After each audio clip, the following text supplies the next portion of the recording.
Certo, vamos mergulhar de cabeça nisso. O objetivo da nossa análise hoje é ir muito além de simplesmente marcar um X na resposta certa. A gente vai focar numa questão clássica da prova da Universidade Federal do Paraná, lá de 2003, sobre rastreamento pré-natal e medicina fetal. A ideia é entender profundamente o raciocínio clínico e as verdades fisiológicas por trás de cada alternativa. Tudo pronto para dissecar esse conteúdo? Então, vamos lá! O nosso roteiro é super dinâmico. A gente começa com a questão e o gabarito, passa para a fisiopatologia, depois fazemos uma análise das alternativas incorretas, expandimos para o juízo clínico, damos uma viajada incrível na biologia comparada e, claro, fechamos com aquele resumo e dica de prova. Parte 1. A questão e o gabarito. Vamos direto ao nosso desafio central. Dá uma olhada nessa questão de medicina fetal. O foco dela são os métodos de avaliação e os procedimentos invasivos. E aí, qual é a afirmação correta? À primeira vista, pode parecer só mais um teste de decoreba, mas na real, resolver isso exige um raciocínio clínico muito afiado sobre como a gente avalia a vitalidade do feto na prática. E o gabarito é a letra A. A justificativa aqui é 100% baseada na janela de ouro do rastreamento populacional. A dosagem de alfa-fetoproteína atinge o pico de sensibilidade estatística exatamente aí, entre a 16ª e a 18ª semana de gestação. Naquela época, esse era o protocolo vital para detectar falhas no fechamento do tubo neural. Parte 2. Fisiopatologia e abordagem clínica. Chegou a hora de entender o porquê por trás disso. Falando de forma bem fisiopatológica, a alfa-fetoproteína é basicamente a versão fetal da nossa albumina. Ela começa sendo produzida lá no saco vitelino e depois passa a ser fabricada no fígado fetal. O caminho anatômico dela é super definido. O feto excreta essa proteína na urina, o que faz ela chegar ao líquido amniótico. A partir daí, ela cruza as membranas e cai direto na circulação materna. E isso ilustra perfeitamente o mecanismo etiopatogênico da coisa toda. Imagina que ocorreu um defeito estrutural, tipo uma espinha bífida ou anencefalia. O tubo neural não fecha, ou seja, a pele não isola o feto direito. O resultado?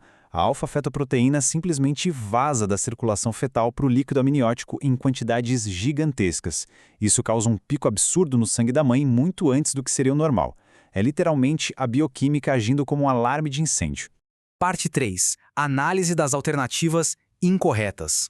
Vamos desconstruir o resto rapidinho.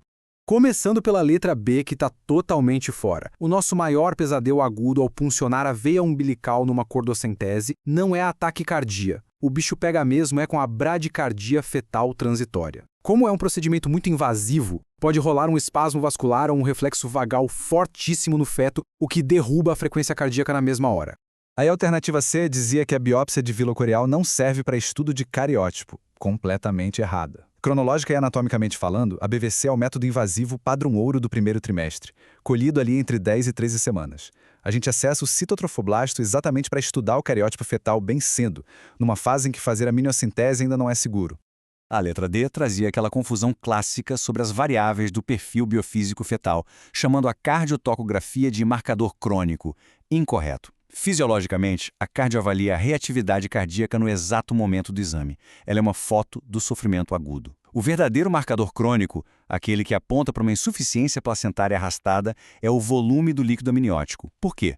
Porque a restrição de fluxo acaba desviando o sangue dos rins do feto, o que diminui a produção de urina.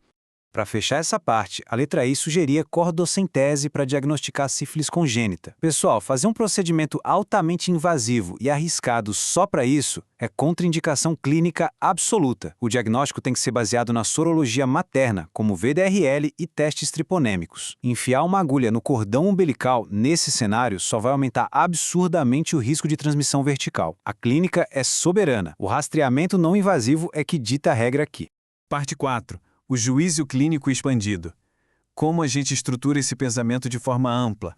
Olha, na abordagem fetal, só constatar o problema não resolve. A gente precisa categorizar. Tem um diagnóstico anatômico, que te mostra lá a fenda palatina ou um defeito no septo cardíaco. Mas tem o diagnóstico funcional, pelo Doppler ou pelo perfil biofísico, que vai te dizer o quão bem aquele feto está aguentando o ambiente intrauterino. É como um grande quebra-cabeça, juntando laboratório, imagem e muita observação clínica. Parte 5. Biologia comparada e histórico. Vamos um pouco além dos livros-texto agora. Explorando os segredos do reino animal, a fisiologia comparada é sensacional. Sabia que o saco vitelino, onde começa a produção da nossa AFP, é uma herança evolutiva que a gente compartilha com o ornitorrinco? E olha o tatu galinha, ele dá à luz quadrigênios idênticos, o que faz dele o modelo biológico perfeito para estudar gestação monozigótica. Tem também a rã da floresta, que sobrevive ao congelamento total e hoje inspira pesquisas de ponta sobre criopreservação em tratamentos fetais. Não é incrível?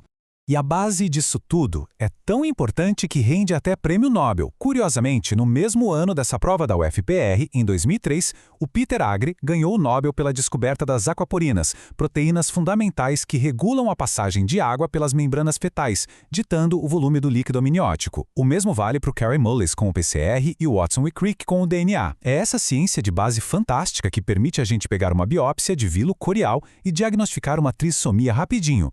Parte 6. Resumo e dicas finais. Os pontos-chave para a gente levar para a vida. Sintetizando a conduta, esses são os nossos pilares. A janela de ouro da AFP no rastreamento populacional é entre 16 e 18 semanas. O maior risco agudo da cordocentese é a bradicardia fetal transitória. A biópsia de vilo corial é o seu padrão ouro invasivo logo no primeiro trimestre. O sofrimento crônico sempre vai se refletir na queda do líquido amniótico. E por último, o protocolo de sífilis é com sorologia da mãe sem procedimentos invasivos desnecessários. Fechou? E para garantir que ninguém mais erre aquela confusão do perfil biofísico fetal, aqui vai uma dica mnemônica de ouro. O líquido é longo, o coração é curto. O líquido amniótico mostra o sofrimento a longo prazo, crônico. Já o coração, que a gente vê lá na cardiotocografia, mostra o sofrimento a curto prazo, agudo. Uma frase simples, mas que salva diagnósticos e muitos pontos nas provas. Para terminar a nossa desconstrução de hoje, deixa uma reflexão. Por muito tempo, a medicina via o feto só como um passageiro passivo na gravidez. Mas a verdade é que ele é o maestro da própria fisiologia. Os movimentos, a regulação do líquido e o ritmo cardíaco ditam o ritmo da gestação. Quando a gente reconhece esse papel ativo, a gente passa de meros observadores para quem pode realmente fazer uma intervenção que salva vidas. Acompanhe esse raciocínio, mantenham a curiosidade lá em cima e a gente se vê na próxima desconstrução clínica. Até mais!